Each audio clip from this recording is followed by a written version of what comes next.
बांके बिहारी लाल की जय। सबसे पहले आप सभी को सलोनी बांके बिहारी भक्त परिवार की तरफ से पुत्रदा एकादशी की हार्दिक शुभकामनाएं।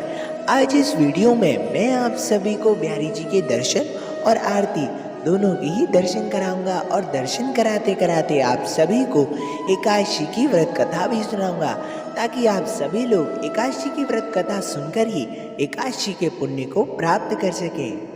तो चलिए ठाकुर जी का नाम लेकर कथा को प्रारंभ करते हैं। श्री कुंज बिहारी श्री हरिदास श्यामा प्यारी कुंज बिहारी, जय जय श्री हरिदास दुलारी। भद्रवती नामक नगर में सुकेतुमान नाम का राजा राज्य करता था। उसके कोई पुत्र नहीं था। उसकी स्त्री का नाम शैव्या था। वह निपुत्र होने के कारण सदैव चिंतित रहा करती थी। राजा के पितृ भी रो रो कर पिंड लिया करते थे और सोचा करते थे कि इसके बाद हमको कौन पिंड देगा। राजा को भाई बांधव, धन, हाथी, घोड़े, राज्य और मंत्री, इन सब में किसी में भी संतोष नहीं होता था। वह सदैव यह विचार करता रहता था कि मेरे मरने के बाद मुझको कौन पिंडदान करेगा।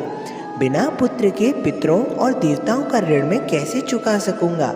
जिस घर में पुत्र ना हो उस घर में सदैव अंधेरा ही रहता है। इसलिए पुत्र उत्पत्ति के लिए प्रयत्न करना चाहिए। जिस मनुष्य ने पुत्र का मुख देखा है वह धन्य है। उसको इस लोक में यश और परलोक में शांति मिलती है, अर्थात उनके दोनों लोग सुधर जाते हैं। पूर्व जन्म के कर्म से ही इस जन्म में पुत्र, धन आदि प्राप्त होता है। राजा इस प्रकार रात दिन चिंता करने लगता।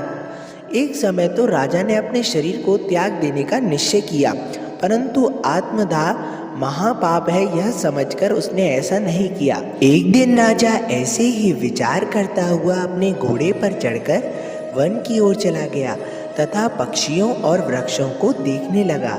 उसने देखा कि वन में मृग, सिंह, बंदर, सर्प आदि सब भ्रमण कर रहे हैं। हाथी अपने बच्चों और हथनियों के बीच घूम रहा है। इस वन में कहीं तो गीदड़ अपने कर्कश स्वर में बोल रहा है तो कहीं उल्लू की ध्वनि सुनाई दे रही है। वन के दृश्यों को देखकर राजा सोच विचार में लग गया और इसी प्रकार आधा दिन बीत गया। वह सोचने लगा कि मैंने कई यज्ञ किए, ब्राह्मणों को स्वादिष्ट भोजन से तृप्त किया, फिर भी मुझे दुख प्राप्त हुआ। क्यों?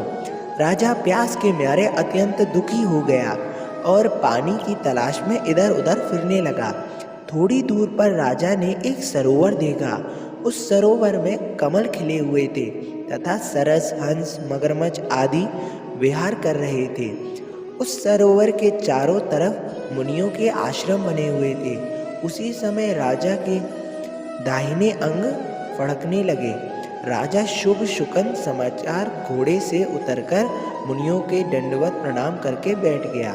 राजा को देखकर मुनियों ने कहा, हे राजन, हम तुमसे अत्यंत प्रसन्न हैं। तुम्हारी क्या इच्छा है सो कहो। राजा ने पूछा, महाराज आप कौन हैं और किस लिए यहाँ पर आए हैं, कृपा करके बताइए।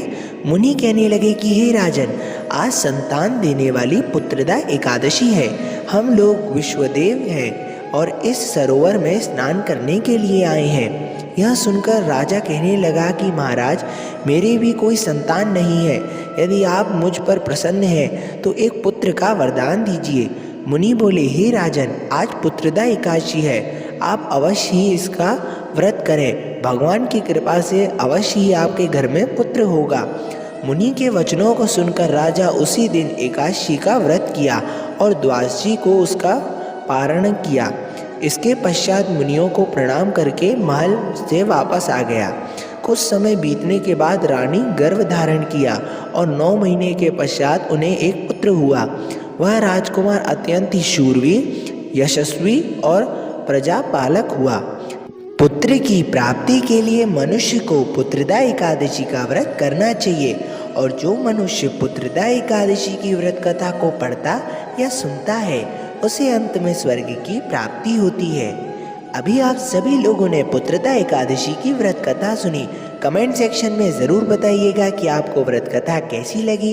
और अब आप सभी लोग बिहारी जी की आरती को मानसिक रूप से प्रणाम कीजिए और बिहारी जी की आरती के बाद होने वाली अमृत वर्षा को भी ग्रहण कीजिए। श्री कुंज बिहारी श्री हरिदास, विठ्ठल विपुल बिहारी निदास, जय जय श्यामा जय जय श्याम, जय जय श्री वृंदावन धाम।